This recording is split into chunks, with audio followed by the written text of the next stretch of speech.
It seem like they don't jump on your wagon until it's moving. Shit, I've been telling you niggas to tune in. I'm a dog from the mud, I need a grooming. Pursuing, got a plug and got it booming. Booming, shit, I'm heavy and they lightweight. I gotta play for a 9, boy, that's lightweight. All my white bitches hefty cause I like weight. It seem like all these niggas petty, they don't like cake. Like weight, like damn, he look like his mom and his dad. Took care about the end, but he was raised by the Av. Welcome to Regular Talk. I got a special guest on the couch, man. This is a guy who's really about the kids. This is a guy that I spent plenty of nights talking to, just getting advice from. He's really a patient man. He's really about pushing the kids' agenda forward, about wrestling, all sports, to be honest. He's a community man. He's a father. He's a husband. Give it up for my guy, Coach J Fab. What's up, Coach? What up, Trail? Nothing, man. I built this platform, man, for people like you, man, that inspire me. That's pretty much want everybody to hear your journey, man. So I want to start from the beginning with you, man. Tell me about Homewood, your childhood days. Grew up in Homewood, Kelly Street, Hamilton. I started getting my feet in the ground, on Dallas Avenue. A lot of guys down there were, in the sports a lot. I was in the sports, so we kind of gravitated to each other. And that's, my stomping ground down in Homewood, down Dallas Park. How was you as a student, let's say 5th to 8th grade? 5th to 8th grade, I was pretty much, I'd say a little above average student when I wanted to be. Wasn't a scholar or nothing like that, maybe once or twice, but, I stayed well above water, enough to get me through and, a little extra here and there, a little more. Did you wrestle in middle school? If that's what you want to call it. Yeah, we wrestled in middle school, tussled around a little bit, grabbed each other, squeeze, the average stuff, but yeah, I got on the mat a little bit. I always say, your 9th grade years, like when you start to build your character. So walking into Westinghouse that 9th grade year, how was that? It was very, very interesting. I heard a lot of stories about it, the first couple days, they're going to do this, they're going to do that, but I knew a couple people, so they kind of took it easy on me about the quote-unquote hazing part of it, so it was cool. It was all right. How was it navigating through, like, the banging days back then? Well, we kind of, we were not, that was not our focus. We had football players, basketball players, me, wrestlers, Spinner and Mallet, R.I.P. Yeah, we kind of got pulled in, just because we didn't want to do what everybody else did. So we kind of like we put a positive target on ourselves, but, it got kind of tough at times. How was it wrestling that 9th grade year? Oh, wrestling, I got a lot of the physical and mental part of wrestling in the 9th grade. I was about 77 pounds in 9th grade, wrestling 103, so, I had to dig deep a little bit, and that kind of stuck with me throughout the years, too, Never, the odds are never against me. It's all about what you want to put into it, so I won a couple matches, too, giving up like 25, 30 pounds sometimes, so it's kind of like my highlight of wrestling. Give me some of them dogs you was wrestling with, or you should remember when you was wrestling from other schools, wrestling house. Yeah, we wrestled in the city, so it was like a small pool of people. I remember wrestling like the Lacey Hills, the Dave Woods, the Marcus Bays, the Tom Donleys from Carrick. They were all like a little half a step ahead of me a little bit, but it worked out. I won a couple matches, so it was pretty all right. Why is wrestling, and I asked Coach Ace this too, shout out Coach Ace, why is wrestling like a back burner sport? Like you got basketball, you got football. Why is wrestling like kind of like a back burner sport? It's very hard, and in certain geographical areas it's unappreciated. It's very hard. A lot of people say they don't want to wrestle because of the singlet and the uniform and all that. That's not what it is. It's because, a lot of sports we do, like that the city offers, you have help with you. Basketball is 4 other guys, football there's 10 other guys, and so on. That you can depend on or you can blame if something goes wrong. Wrestling is the total opposite. And a lot of people can't grasp that concept of it. You know, it's one-on-one, self-sufficiency, and a high rate of accountability is needed because it's just you and the other person. What's something you took from wrestling back then that you still apply to your life these days? Goes back to being self-sufficient. You're not always going to have a teammate in life. Sometimes you're going to have a team or group around you, a support team, but sometimes it's going to be about you in that situation in life. And, when you wrestle and you compete at high levels and so much, one-on-one, there's nothing that can happen from it except you can become more accountable and more self-sufficient. So that's a good market made on me. I'm sure a lot of other wrestlers will say that too. Did you go to college? No college. All right, so from leaving high school, did you know what you wanted to do leaving high school? Yeah.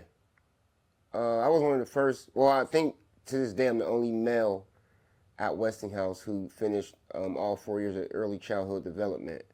So I just knew that at some point I was going to have to lock on to working with youth and, helping them, do better and, set goals and things like that and just be better people. Why do you think they don't push college no more like they did when we was younger? I'll say maybe a little bit to do with cost. There are a lot of trades now out there that you can get paid, within 2 weeks instead of waiting for a couple years, to get a nice check. So that definitely has some weight and bearing on, the collegiate to going right into the workforce situation, in my opinion. I don't want to, dig too much into it, but I just want to go streetwise. Why do you think our communities are so infatuated with the streets? Because it's entertainment, but for the youth, they are learning that. For an adult to hear some music with a good beat and a good story behind it, we can kind of decipher that this is just this person's job to make this type of music and, they're really probably not like this. Kids don't know how to decipher that. When they hear it, they think that guy's really doing all that, and they see how much adults justify it and adults glorify it, and then they want to be glorified too. So they'll go right into that phase of life. And I think that's something that we have to fix.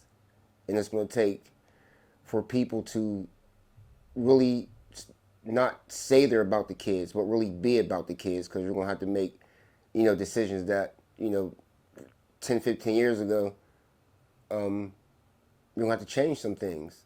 And things that have been going on for a while is hard to change unless you really, really want to change it. All right, bro, they might kill me for this, man, but I'm one of them dudes. I just got to ask questions. I feel like you're the perfect person to ask this to. When does it become a point when we stop saying Happy C-Day? Or when does it become the point when we start spelling brick the right way? Because now I got kids that I coach that's doing it. When does it become a point when we stop saying Happy C-Day? I think that comes with the parents. And there's a lot of younger parents that are still in their 30s, late 30s, but they're still hanging on. And I have a shirt that I make, and I'm not here to promote it, but as far as that, we have to get back to what Crips really stood for. It meant community, revolution, and progress. It was not meant to be violent. It was not meant to be what some people have made it to be over the years. It was really a positive thing. But I think if we start to recognize what it really meant, you can hang on to it, to a degree. But we have to also understand what it was originally meant for. But as far as getting back to that, yes, I tell people a lot. Parental guidance is always suggested. Especially when raising your kids. There's, parenting is hard. It's not easy. Being a mom and dad, a lot more comes with that. And parenting is hard. And when you start to see things like that, like the misspelling of words for a certain situation and things like that, what is the end goal you're trying to get to with that? I really don't knock them because, my kids have, people who were in the Crip gangs as goddads. You know, some of my best friends are Crips, but you know, at some point we have to say, okay, this is our kid's future right here. All right, if they want to get into it, let them get into it on their own and try to persuade them out. But to coach them into things like that in the streets and other gang life and let them think that's good is really like you're fumbling as a parent. You know, in my opinion, a lot of people's opinion who want better for our kids. I want to transition to now. How'd you get into coaching? Um, like I said, I always knew I wanted to like direct a mass group of kids at some time. I didn't know I was going to be coaching wrestling, but I started coaching just because I had the patience for kids at young ages, at the ages of 5, 6, and 7, those developmental ages, and I understood I had to set like attainable goals for those kids and not overstretch them, you know, and give them and have realistic goals. And then once I understood I could put all those together, I just said, you know what, give me a whistle. Give me a whistle and some kids and some parents who are going to trust the process. Like, I never played football, but I won a championship in football because of patience and understanding in all my years of working with kids and youth. You know, like when other people were doing like mechanic shop and things like that in Westinghouse, I was still, you know, stuck downstairs with, you know, carrying babies and stuff like that and teaching kids how to walk. So I just kept it there and I said, you know what, everybody can do this because I could see it. But I just stuck with it and been, you know, I could say somewhat successful. You started with football? I started with wrestling in Penn Hills for 6 years. And then I coached football in Penn Hills for 2 years. And then I just knew that our kids needed more. You know, so I said, you know what, I gave myself to an area that might not need my help as much. So let me go to an area where I think I'll be more of a asset. You might not remember this, man. This is 20-some years ago, but I rode past you. I don't want to be long-winded either. You was down Dallas with all your son's trophies. You was pretty much trying to get the program together, though. So, but how did you know when your son had something? When he started to be like the most advanced in the room. And then I started getting phone calls and texts and things about private clinics, private sessions, national teams. When things like that started happening, and he was like a 7-time Area 7 champ, which is like kind of unheard of. So he won the league champion, the Area 7 qualifier 7 times in a row. So after I saw that, I said, okay, I think we got something here. How difficult is that? Because like you said earlier, you ain't got no blockers. You ain't got nobody to pass it to. You can't blame nothing on nobody. It's just you and that person. So how difficult is that preparing a 5, 6, 7, 8-year-old that is just you and your opponent? First, you have to let them know you're their main, but besides their self and their parents, you are their, you know, you're there for them. You know what I mean? Like, okay, you want to wrestle for yourself, you want to wrestle for your parents, and then put a little Coach J5 in there. And I let them know that, you know, somebody can be 0-10 or somebody can be 10-0, but I still have the same respect and the same, you know, want for each one of those kids to get better. And one thing I did learn from a coach named Jody Stripmiter from Young Guns. I coached Tayshawn Campbell. I coached alongside him with Tayshawn Campbell in his state tournament coming off of his state championship run. And I heard Coach Stripmiter coaching the mindset. And I would just always go and coach the moves. I wouldn't have a game plan. I wouldn't have things like, I would just say, go, and we'll just let the match flow how it flows. But that one day, coaching next to him, when you coach the mindset and they understand that you're on their team, it takes care of itself. When did you know you wanted to do a program, have your own program? Well, one day I was coaching I was coaching somewhere else, and I took 14 kids. They gave me 14 kids to coach because there was like 100 kids in the program. So they gave me like 14 kids to coach, and those 14 kids, out of 14 of them, I think 8 of them won the first place championship. That was like a little more over 50%. And the next year I went back, and they told me they're gonna go a different direction with with my workload, saying we're gonna you could just work under us now. So I was upset about it, kicking myself around about it, and one day my wife said, "I'm tired of hearing about it." She said, "You know people in the inner city, and they could use this too." And then a couple other of my friends, you know, Coach Morris, Coach Mo, a couple other people. I don't want to leave nobody out. You know, Mac Dog said, "Hey man, you might just bring it down and make it work." And they were very, very, very supportive of it. You know, it was odd at first, being that those couple guys I named are pro football guys, like that's their thing. But I think they started to understand that, it kind of went hand in hand with each other, wrestling and football. And anybody who knows football on a high level would agree to that. Was it a hassle getting like grants or trying to get grant money? Yes, because we were in existence for about, I'll say 14 years. Don't quote me, but I think it's about 14 years without funding.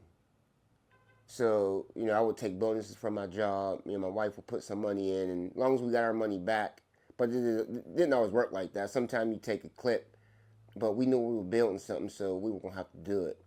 So our funding didn't come till about 2 years ago, and that's like shots in the dark, far and in between. It's not enough to.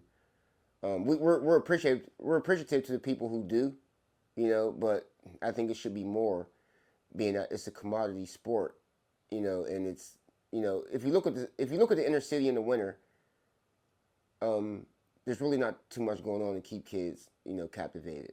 After football, it's like a lot of people, a lot of mentors, a lot of coaches go back, into the football lab. No disrespect, you know what I mean? But we just need more people to do other things besides that in the winter. Because if you're mentoring a kid for 6 months in football, telling him to be a great person, be good, do this, do that, and then for 6 months you're not involved with that kid, you're right back to ground zero when you started from him. So we like to keep that going in the wintertime. Why is it so hard to get those things? Like just for example, Juan do the basketball. Everybody know Juan does basketball. You do wrestling. Everybody know you do wrestling. Why ain't they running down here and saying, J5, that's your building. Juan, that's your building. Like, why is it such a hassle? Like, why do you got to rent buildings? Or why do you got to pretty much just make it hard on yourself, come out of your pocket for these things, and they know you're doing the work? Because the cliche that it's about the kids is running too rampant. That's what I'll say. It's so easy. It comes off the tongue so good, but the work has to be shown. You have to put the work in and show this about the kids. And when there's these vacant buildings are sitting around, or just buildings that are up and running, and you want some space from 6 to 8:30, and it's a whopping amount of money that if I did this for 4 months, there's no overhead. I can't do nothing else. So I think it's a money thing, and everything is so corporate now that the love of the community is still there, but it's like second or third apron right now. It's not the first apron. The first apron is money. I want to tap into the Keystone tournament, man, which is a big deal for y'all that don't know about it. But how'd you get introduced to the Keystone tournament? Well, when I coached at Penn Hills, I had a good report, all the referees, all the staff from Keystone. Cassie Klein, who's, she's a fabulous person. Like, she's a great person. She's very supportive. She saw how I dealt with the kids. She saw the rapport I had with the parents and the kids. And I was so nervous to call her and say, hey, I want to start my own program in Westinghouse. So I called her and she said, yes, without a doubt, we would love you to still be involved with our league, even though if it's for a different team. And we took it off from there. Why is I guess we would call them like the boroughs? Why are they seem like there's so much skill more than the inner city kids? Is it the coaching? Is it the work ethic? All right, this is a good question. Sorry, I'm sweating a little. Here it is. And this is the ultimate breakdown of the geographical difference with wrestling from suburban to inner city. if you go to most of the suburbs, there are more than one sport that they are serious about. In the inner city, it's pretty much just football. And I'm not knocking that because we send real good people, to college and the pros, from this area. So I'm not knocking it, but I'm just saying we need balance. What happens to me? Here's what happens. We push size matter sports a whole lot in the city. All right. Football, you have to be big, 260, 6'4", 6'5". Basketball, the same thing. So a lot of kids are pushed into that, from generations. And they might not be that big. So what happens is they push them through football, and they push them through basketball. And then in ninth grade, they say, I'm not tall enough. I'm not big enough. Now I'm going to try wrestling. That's when you turn, in ninth grade, now you wrestle a guy from Burrell or Kiski, who has been, their area gave them more options, so they can, grasp onto more stuff than we did. And then when that person in ninth grade meets that other person in ninth grade who had years of experience, when he would just push through football because maybe that's what his dad, granddad, and uncle did, when they're not big enough to make the roster in those size matter sports, one of the options is wrestling. And then when they tie up with some of those guys, it's not a good outcome. If that makes sense. Makes a lot of sense. Do we have any state champions that won state champions in wrestling from the inner city? One. One person, black It's or white? one. He's a black guy. What's his name? I'd like to shout him out. His name is Godwin Nyama. Shout out to him. Now he passed away a few years ago God bless. from Brashear. And I talk to people a lot, and they, like in the inner city, I'll say, you want to come down and help coach? You want to come help coach and, check it out? The first thing people say is, yeah, my cousin was a state champ from Alderdice. My cousin was a state champ from Shinley. No, he wasn't. He didn't win it at the Giant Center in Hershey. No, he didn't. He might have won a match in regionals, maybe, or might have won a city championship, but there's only one state champion from the inner city, and that's Godwin from Brashear. What's one thing that frustrates you about wrestling?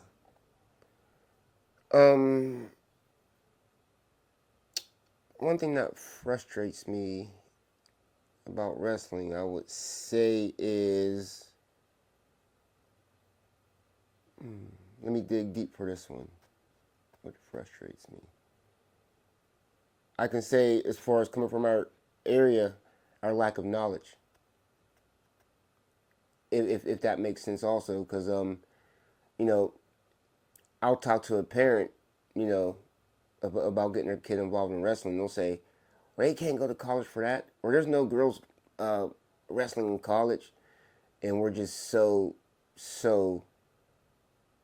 our lack of knowledge is just too much, and it's frustrating sometimes. Would you ever coach high school wrestling? Not to, to get a comeback around and say, yes, you can, but I don't think I'm as developed enough, to coach high school, depending on the geographical area. Maybe I can help the city. Not saying I'm better than all the coaches in the city, but I'm sure from watching wrestling and watching matches, like I said, our coaches in the city, there's a few of them who eat, sleep, and live wrestling. You got Sam Costin from Brashear. You have Coach Nesbitt is dug down deep. Coach Ace is coming along real good. Who else? And Coach Cliff from Obama. I'm sure I could be an asset, or help those guys. But I think I can do real good in the city, very good. And it will come to actually the kids and how much development they have prior to me getting them to. That means a lot. All right, last question on wrestling. Who's the best wrestler that you've seen with your own eyes? College and everywhere. Everywhere. I mean, he had everything. Quick, technique, strong. I would have to say Carlton Hasselrig. Who was he from? Carlton Hasselrig is from Johnstown. Yes, and I'll say an honorable mention would be, he's a 3-time national champ, and from Franklin Regional, I have to say Spencer Lee. Shout out them guys right there. I want to transition to your other half, man. I know I seen it with my own eyes. She's your backbone, but how important is your wife to you? If it weren't for her, I wouldn't be right here. That's like, I couldn't even take that away from her. The times I wanted to quit, and the time I said, you know what, I'm gonna go back to Penn Hills. I'm gonna go help out Plum. I'm gonna go help here. She said, I know you love all the kids the same, but they have enough help down there. I'll leave 2 times from the city, and I had open doors in other places to come coach and have a good amount of responsibility on the teams. But she was always going to say, these kids, you might be more of an asset down there, and that's the honest God truth. I know you're granddad now, though, but fatherhood. How did fatherhood change you? And this is funny because I learned how to deal with kids raising my kids, because all my kids, they're in the same nest for years.